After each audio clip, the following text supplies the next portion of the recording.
ജോഷി, ഈ റാക്കറ്റിൽ പ്രവർത്തിക്കുന്ന അല്ലെങ്കിൽ ഇടനില നിൽക്കുന്ന ആളുകളുമായി ബന്ധപ്പെട്ട അത്തരം ആളുകൾ ഇവരിൽ നിന്ന് കൃത്യമായ വിവരങ്ങൾ ലഭിച്ച ശേഷമാണോ പരിശോധന? അത്തരം ആളുകളെ കസ്റ്റഡിയിൽ എടുത്തു കഴിഞ്ഞിട്ടുണ്ടോ?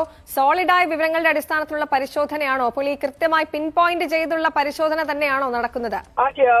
കഴിഞ്ഞ കുറെ കാലങ്ങളായി കസ്റ്റംസ് ഇതിനെക്കുറിച്ച് അന്വേഷണം നടത്തി വരുന്നുണ്ടായിരുന്നു എന്നാണ് മനസ്സിലാക്കുന്നത്. പ്രത്യേകിച്ച് ഇത്ര ഏജന്റുമാരെ കേന്ദ്രീകരിച്ച്, പ്രത്യേകിച്ചും ഈ ഭൂട്ടാനിൽ നിന്ന് വലിയ തോതിൽ വാഹനങ്ങൾ രാജ്യത്തേക്ക് എത്തുന്നത് കസ്റ്റംസിന്റെ ശ്രദ്ധയിലുണ്ടായിരുന്നു. പ്രത്യേകിച്ചും അവിടെ രജിസ്റ്റർ ചെയ്തു എന്നുള്ള പേരിൽ വലിയ വാഹനങ്ങൾ കേരളത്തിലേക്കടക്കം രാജ്യത്തിന്റെ വിവിധ ഭാഗങ്ങളിലേക്ക് എത്തുന്നത് അവിടെ ശ്രദ്ധയിൽപ്പെട്ടിട്ടുണ്ടായിരുന്നു. അതെങ്ങനെയാണ് എന്നൊരു അന്വേഷണം, പ്രത്യേകിച്ചും ഈ പോണ്ടിച്ചേരി വാഹനങ്ങളുടെ കാര്യത്തിൽ പറഞ്ഞതുപോലെ തന്നെ അതെങ്ങനെയാണ് എന്നൊരു അന്വേഷണം കഴിഞ്ഞ കുറെ കാലങ്ങളായി നടക്കുന്നുണ്ടായിരുന്നു. ആ ഒരു സമയത്തിലാണ് ഈ ഒരു ലൂപ്പ് ഹോൾ, ഇതുമായി ബന്ധപ്പെട്ട ഒരു നിയമത്തിലെ പഴുത് അല്ലെങ്കിൽ നികുതി താരിഫിലെ പഴുതുകൾ, ഇളവുകൾ നോക്കിയുള്ള ഒരു പഴുത് ലാക്കാക്കിക്കൊണ്ട് ഇത്തരത്തിലുള്ള ഏജന്റുമാർ പ്രവർത്തിക്കുന്നത് ശ്രദ്ധയിൽപ്പെട്ടത്. അങ്ങനെയാണ് ആരൊക്കെയാണ്, പ്രത്യേകിച്ചും നമുക്കറിയാം ഈ കസ്റ്റംസ് തീരുവ കൊടുക്കുന്ന സമയത്ത് സ്വാഭാവികമായും എവിടെ നിന്നാണ് വണ്ടി ഇറക്കുമതി ചെയ്യുന്നത് സ്വാഭാവികമായും അവരുടെ രേഖകളിലുണ്ട്.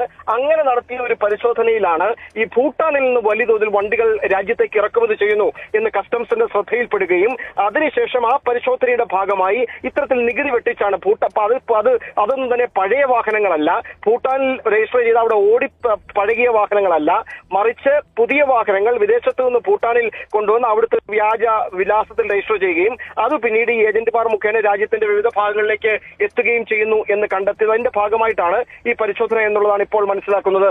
ശീതൾ, യെസ്, അതിന്റെ പ്രധാനപ്പെട്ട വിവരങ്ങളാണ് ഇനി വരേണ്ടത്. ജോഷി, അപ്പോൾ ഈ കൂടുതലും ഈ ആഡംബര വാഹനങ്ങൾ ഇന്ത്യയിലേക്ക് ഉപയോഗിക്കുന്നവരിൽ കൂടുതലും ഈ സിനിമാ താരങ്ങളടക്കം ഉൾപ്പെടുന്നതാണ്. അതുകൊണ്ടാണ് ഈ പരിശോധന സ്വാഭാവികമായി അവരിലേക്ക് നീളുന്നത്.